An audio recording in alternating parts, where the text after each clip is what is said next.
Bom dia, bom dia, bom dia, meu povo lindo! Seja muito bem-vindo nesse dia de hoje, nessa segunda-feira maravilhosa, nesse primeiro dia do mês de abril. Que seja um mês mais do que abençoado para você, para mim, para todos nós, para você que assiste gravado, para você que está assistindo ao vivo. Faça uma excelente segunda-feira, uma excelente semana e um excelente mês. Eu adoro começar o mês na segunda-feira com o primeiro dia dele, então é uma delícia. E segunda-feira é um dia abençoado, é um dia que a gente está aqui preparado para fazer o nosso melhor. E quem odeia segunda-feira é porque não entendeu a brincadeira de como é para você viver bem. Então eu desejo a você uma excelente semana, um excelente dia e um excelente mês. E eu estava aqui antes da gente começar o nosso protocolo, que é a leitura do capítulo do livro de Jó até o capítulo 42, a gente já está na metade, a gente está aqui no capítulo 24.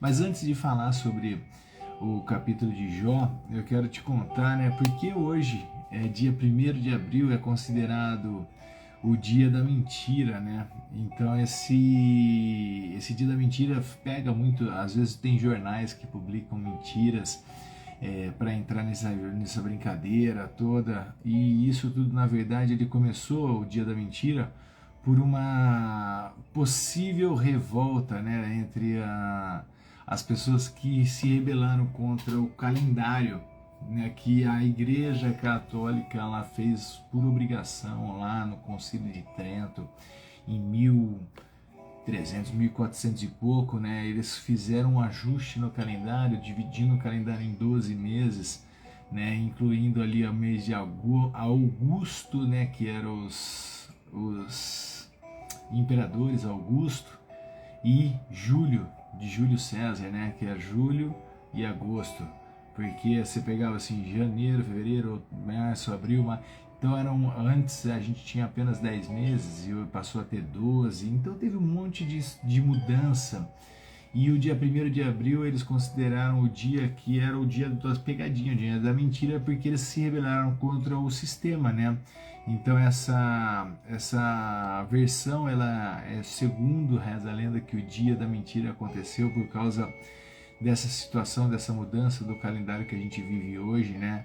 E acabou impactando nesse dia de abril o dia do bobo, o dia do tolo, o dia da mentira, em rebelia a esse novo calendário. E de lá para cá vem sendo sempre feito pegadinhas no dia 1º de abril, mas a mentira para o ser humano é tão antiga quanto o próprio ser humano. Eu acho que todo mundo tem uma relação com a mentira, e tem gente que fala que a mentira é pecado, tem gente que fala que a mentira é saudável.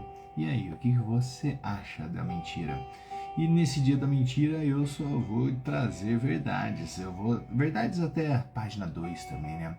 Porque a gente está fazendo o nosso estudo aqui do capítulo de Jó, de cada dia a gente vem estudando e lendo e interpretando os capítulos, e como eu disse, é a minha perspectiva e nem sempre é a verdade absoluta, mas é algo com uma ótima intenção, e espero que você se beneficie e muito com o conteúdo que a gente vai compartilhar aqui hoje. E como é de praxe, o capítulo 24, que é exatamente metade da nossa jornada, desses 42 capítulos de Jó, que vem sendo interessante as análises, porque sempre tem muita desgraça envolvida, né?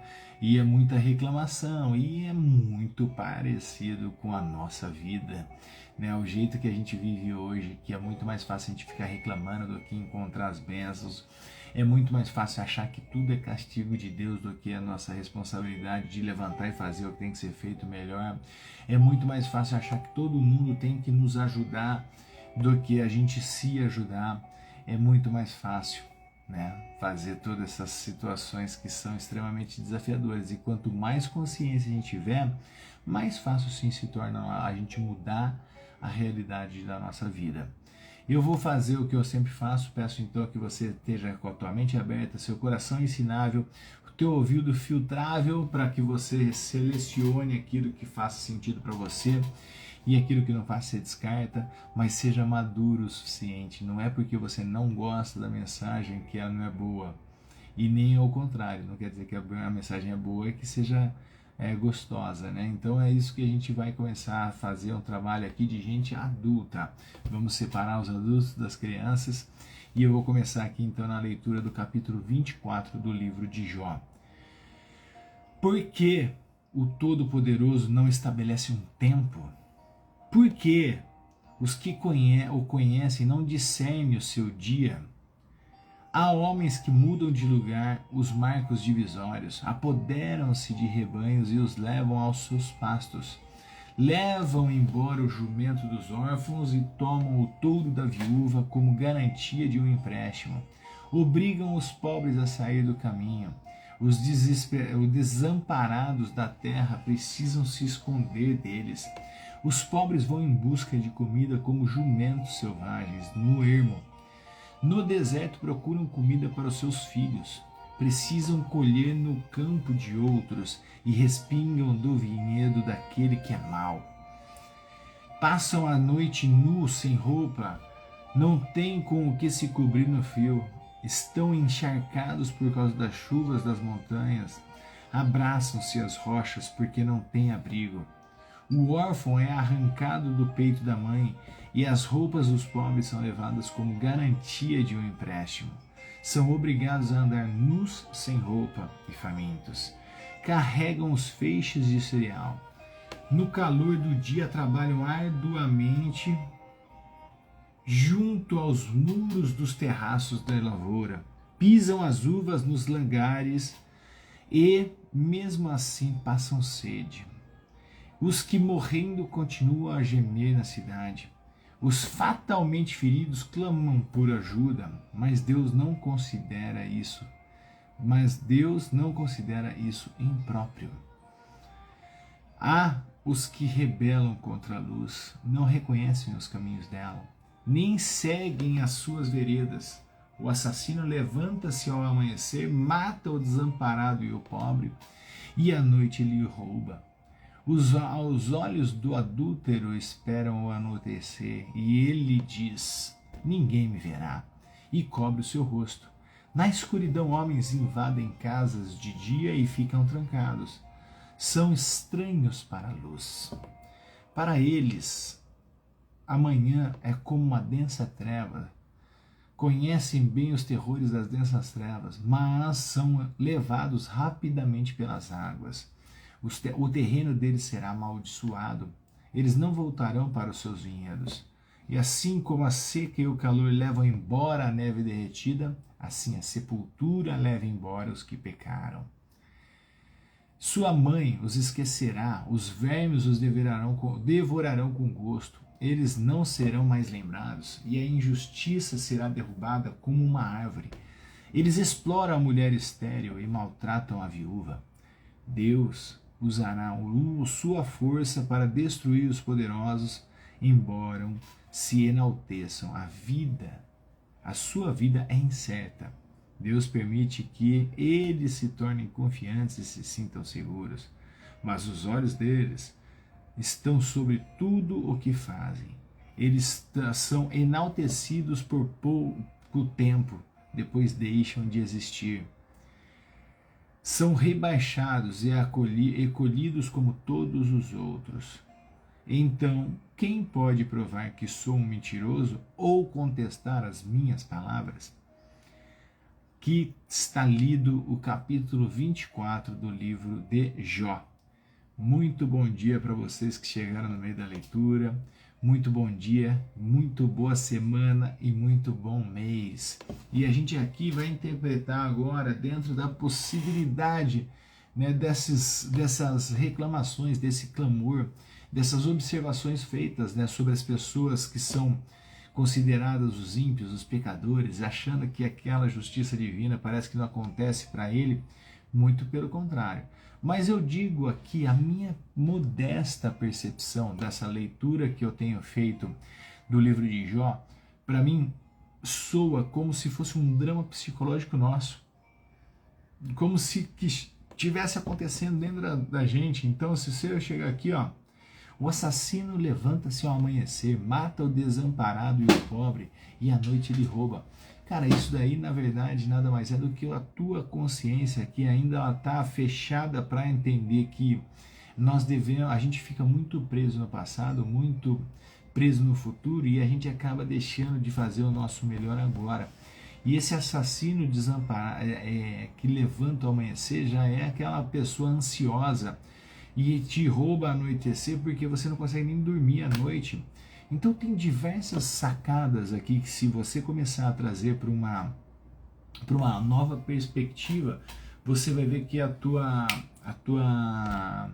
vida ela começa a mudar de uma forma mais sutil e ao mesmo tempo de uma forma muito mais enfática, porque você vai parar de terceirizar todas as suas responsabilidades. E no capítulo 24, a gente pode dar um título para ele, né, que a gente coloca assim como se fosse a injustiça dos perversos. É isso que se começa a perceber e olhar nesse mundo, nosso dia a dia, parece que quem faz tudo errado se dá bem, para quem está fazendo tudo certinho, não é tão fácil assim.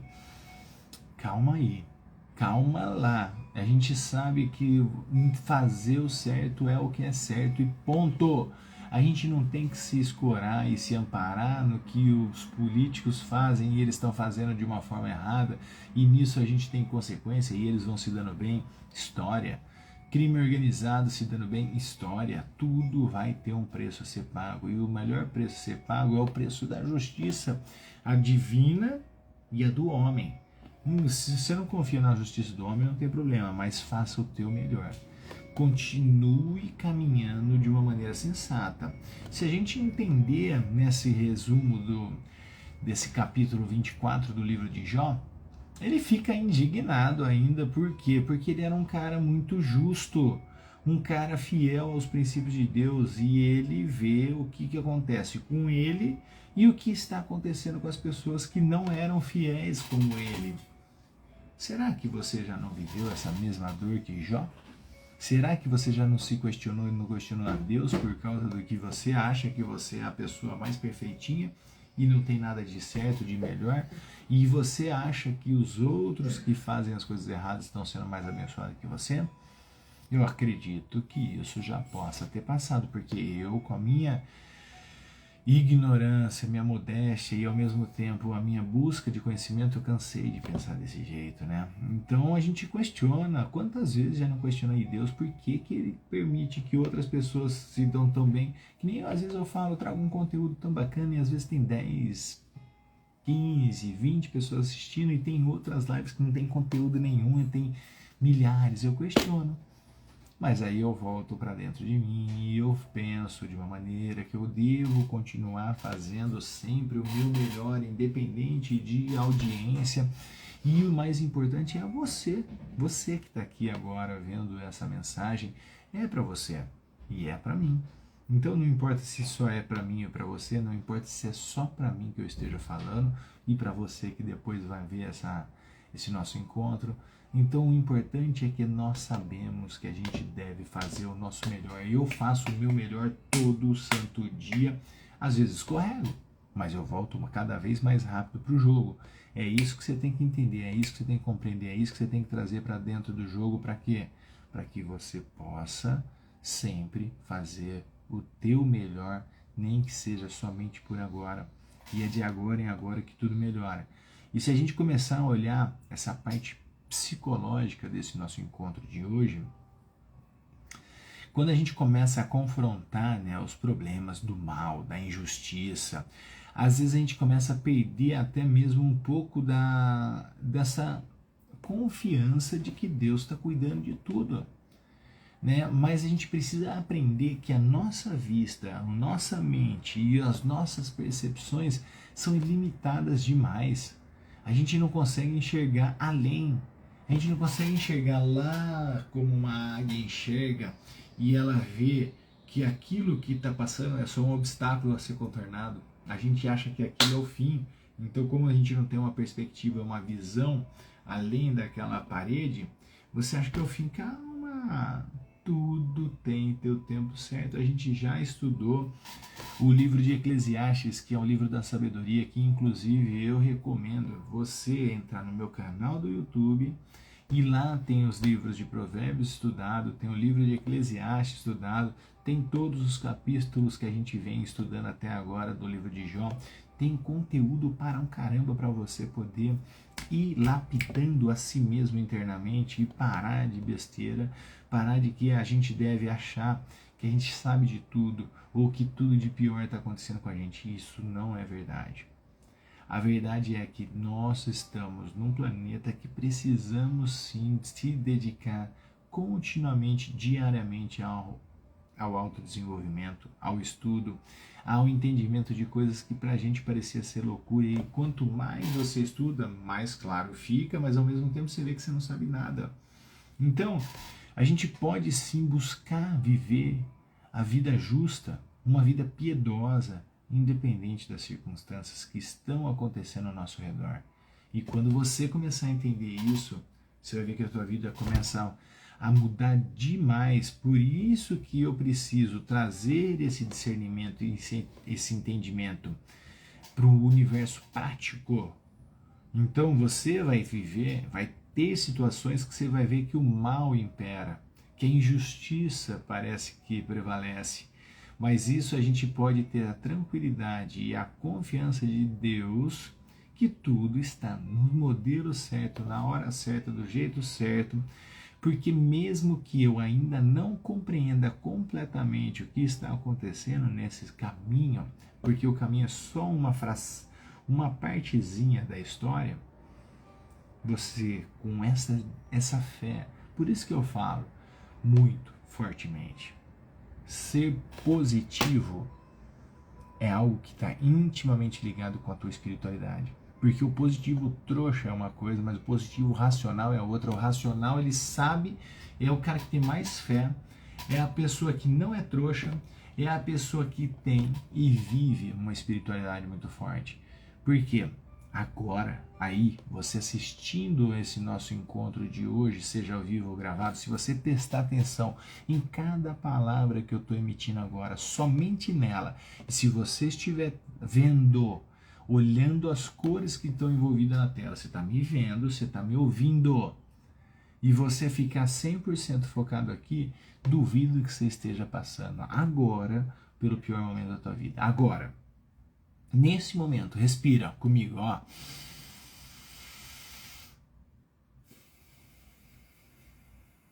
De novo, você que está aqui ao vivo comigo, faça a gentileza, respira em 5 segundos, ó. Segura 2 e solta em mais 6 segundos. De novo.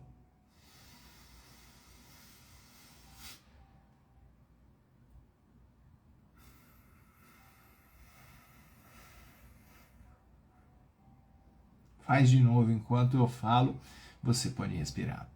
E me conta, escreve aqui como que você se sentiu logo pela manhã ou a hora que você assistiu gravado, respirando desse jeito. Enquanto eu estou falando, eu não consigo respirar desse jeito. Mas você pode. Então fica aí, mantenha essa respiração por mais alguns segundos, mantenha essa respiração por mais um pouquinho e me descreva aqui, ó, o que você está sentindo depois que você fez um pouquinho desse tipo de respiração. Vamos interagir? Escreva como você se sentiu após respirar conscientemente. E se você já começou logo pela manhã respirando conscientemente, neste momento de respiração, já inclui algo que você pode agradecer. Você vai começar a mudar a perspectiva que tem ao teu redor. Então, obrigado por esse ar que eu respiro, que é puro. Obrigado pela oportunidade de escutar alguma coisa que seja estimulante pela manhã. Obrigado por mais um dia de vida, obrigado por qualquer outra coisa, mas já respira agradecendo. Muito bom dia, disse. E você já vai ver que o seu dia já vai começar diferente. E o que a gente tem de benefício em reconhecer que tudo que está acontecendo, por pior que possa parecer na tua vida, existe um propósito claro de desenvolvimento e aprendizado. Isso prova a nossa fé no grandioso. Aí, Edu, tá vendo? É isso. Quem mais? Eu quero escutar mais. Eduardo, pratique sem moderação. Todo momento do teu dia que você puder, respira desse jeito, inclua um agradecimento junto pelo que você está vendo, pelo que você está ouvindo, pelo que você está sentindo, e você vai ver que aqueles momentos tóxicos eles vão começar a ganhar menos destaque na tua vida, e você vai ver que 95% do teu dia foi maravilhoso e somente 5% do teu dia teve mais como desafio. Olha lá, Ana Paula, que legal, relaxamento. Quem mais? Eu quero mais. Quem mais fez a respiração e possa falar o que sentiu? Então, quando a gente começa a fazer esse tipo de recurso, ele acaba permitindo que também a gente veja o nosso dia de uma maneira diferente. E a gente começa a ter resultados diferentes. É isso se conectado com um único momento que existe. O eterno agora. O passado é ilusão, o futuro também. A gente tem que ter noção do passado, mas esquecer dele e só trazer, se possível for, as boas memórias aqui agora. O futuro quem constrói é o teu agora. Então bora fazer esses ajustes finos. E aí quanto mais ajuste fino a gente começa a ter no momento agora, você começa a viver uma vida muito mais íntegra. E você também começa a viver uma vida que com muito mais fé, porque é de agora em agora que o teu futuro melhora. É neste agora que você ganha o discernimento de você encontrar um consolo na promessa divina. Que tipo de consolo é esse? Pô, que se você fizer o ajuste agora, a bondade, a soberania, a justiça, a redenção, ela já está sendo feita. Ponto. Descansa, vai fazer o que você tem que fazer agora. Então é isso. As coisas vão mudar para muito melhor quando você estiver vivendo a tua melhor versão agora. É fácil? Nem um pouco. Porque a gente tem um sistema biológico que está totalmente impregnado com o passado e com o futuro na nossa célula. Por isso que eu tenho o programa de reprogramação comportamental positiva, mentorias individualizadas em pequenos grupos ou na versão digital. Para quê? Para que você possa captar essas informações, colocar em prática e treinar. É treino isso. E o treino vai te deixar mais feliz, o treino vai te deixar mais positivo, o treino vai te deixar mais consciente. E aí, com um treino, você sendo mais feliz, mais positivo e mais consciente, naturalmente, teus resultados também são diferentes. E aí, naturalmente, você vai acabar sofrendo cada vez menos e ter maior gestão somente sobre uma coisa que você pode ter, que é sobre você. E aí você vai ver o impacto que vai causar na vida tua e das pessoas que estão ao teu redor. Então, exato, tem que criar o hábito, tá? E é assim que eu falo para vocês, crie o hábito de ser positivo e espiritualmente saudável. Quanto mais vocês forem positivos e espiritualmente saudáveis, mais os seus resultados vão ser. E busque ajuda. Tem pessoas que estão dispostas, assim como eu, a te desenvolver. E assim eu deixo o recado dessa semana, desse mês, desse dia que se começa, para que você seja feliz, porque você nasceu para ser feliz, é um comando divino, e que a gente faça um ótimo mês. Amanhã, às 6h33, estaremos ao vivo, e chame outras pessoas e venha você participar. A gente se vê amanhã. Um beijo no coração. Valeu!